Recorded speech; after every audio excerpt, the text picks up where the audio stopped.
Hoje eu estou com vontade de contar uma história. É uma história milenar. É uma história de filosofia e de muita sabedoria.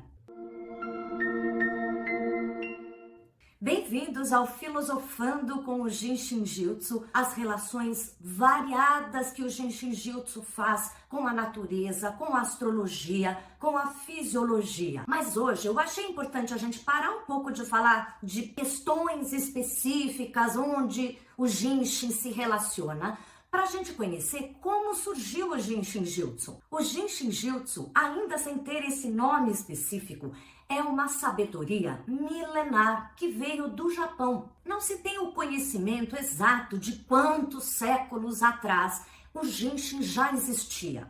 Mas é sabido que o cidadão comum costumava segurar alguns pontinhos nos seus dedos, fazerem alguns mudras, tocarem partes do corpo, sem que ninguém realmente falasse o que era aquilo. E esse conhecimento popular foi sendo perdido ao longo dos anos. Mas, no início do século XX, lá em 1900, Jiro Murai, um japonês que não tinha nada a ver com filosofia, muito menos com terapia corporal, era um homem muito rico no Japão e meio playboy, tinha uma vida farta e sem preocupações maiores. Porém, um certo dia, ele começou a adoecer de forma muito rápida e grave. Como ele tinha muitos recursos e também muitos familiares ligados à medicina, ele recorreu a tudo que era conhecimento. Ninguém descobria o que ele tinha, ele continuava adoecendo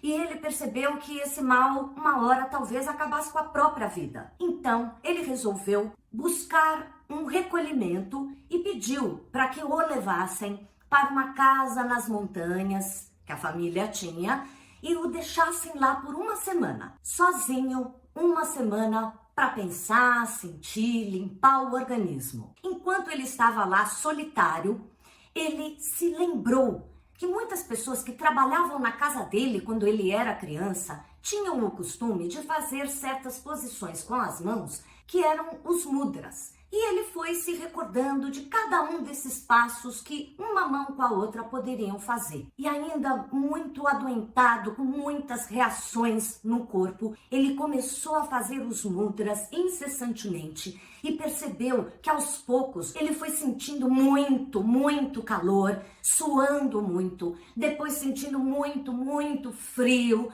Enfim, reações malucas, enquanto sozinho ele continuava ali, lembrando dessas manipulações tão populares. No final dos 7 dias foram buscá-lo e ele estava praticamente curado. Depois desse episódio, ele ficou muito curioso para entender melhor o que eram esses passos com as mãos, tocando o corpo, fazendo os mudras. E ele dedicou a sua vida, então, a estudar, a aprofundar o conhecimento do que era isso, que depois se tornou o Jinshin Jyutsu. Começou a estudar, entender os caminhos de energia que percorrem dentro do corpo e, ao mesmo tempo, ir criando fluxos de energia, passos com as mãos, para tocar no próprio corpo. E também ele começou a atender pessoas na rua, pessoas necessitadas que não tinham condições de ir ao médico. Todo mundo começou a perceber o valor dessas manipulações que o Jiro Murai fazia, inclusive o imperador do Japão ficou sabendo dele. E um dia o imperador teve um familiar que precisou muito dos cuidados médicos do Jiro Murai, chamou o Jiro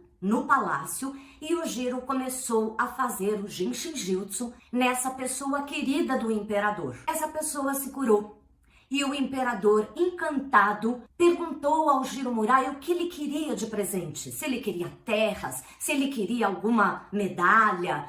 E Jiro explicou que ele não sentia falta de nada material, ele já era um homem rico, bem de vida, e os títulos também não o interessavam. Então ele pediu para o imperador o único presente que esse podia lhe dar: o acesso à Biblioteca Imperial do Japão. Logicamente, o imperador achou ótima ideia, mas um pouco esquisita, e permitiu. Jiro Murai teve então acesso a um livro sagrado milenar chamado Kojiki. Não sei se a minha pronúncia é perfeita, mas esse livro é como se fosse uma Bíblia, uma Torá japonesa, onde, além de histórias e todo um conhecimento filosófico, nas entrelinhas tem muitos outros conhecimentos. E ali ele foi compreendendo cada vez mais a relação dos órgãos, do caminho energético que passa e criando então o que hoje a gente conhece como Genshin Jutsu. Porém, a história não acaba aí. O Genshin Jutsu era puramente japonês até agora. Mas então aparece Mary Burmeister.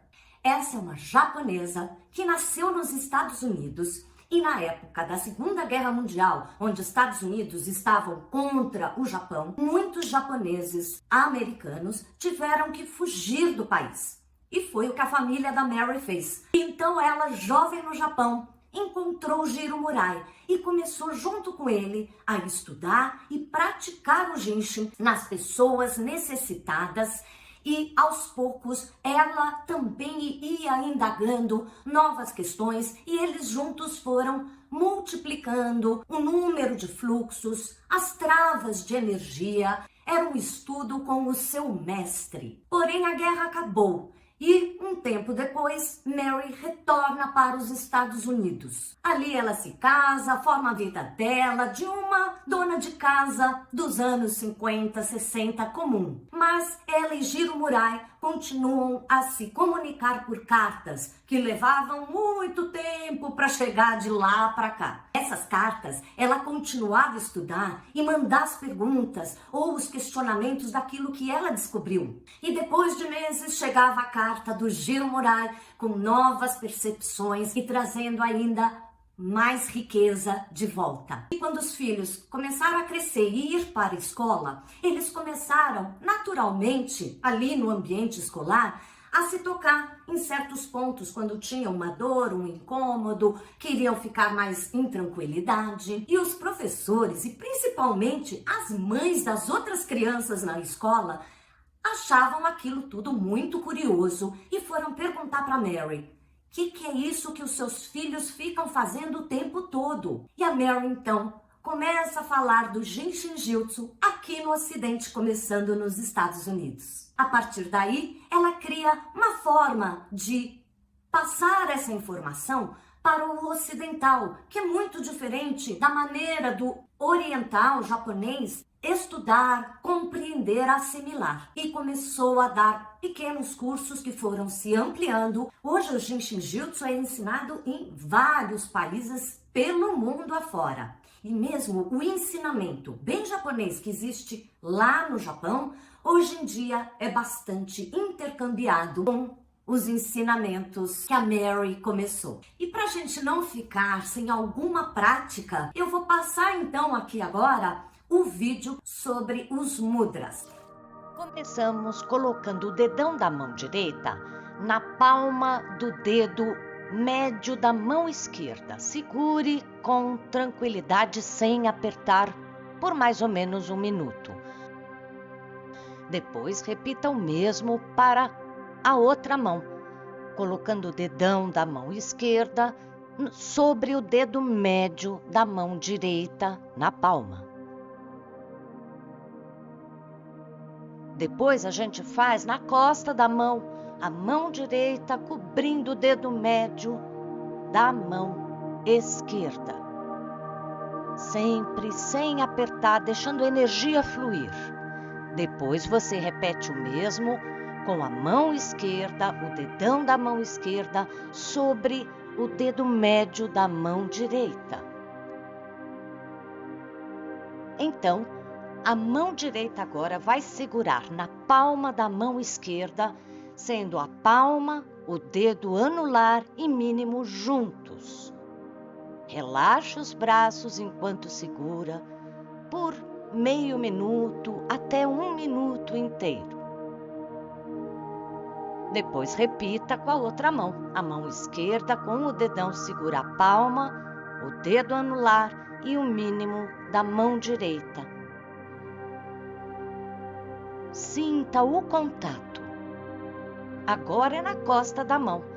A mão direita vai segurar com o dedão os dedos médio, indicador e o dedão na costa da mão por mais ou menos 1 minuto. E então repete para o outro lado com a mão esquerda, o dedão da mão esquerda, abraçando o dedão, o indicador e o dedo médio na costa da mão direita. Agora, a mão direita vai tocar com o dedo médio a base do dedão da mão esquerda, enquanto o dedão da mão direita vai tocar a unha desse mesmo dedão da mão esquerda. Você vai fazer um sanduíche da mão direita em cima do dedão da mão esquerda. Depois repita para o outro lado. O dedo médio na base do dedão direito e o dedão esquerdo na unha do dedão direito.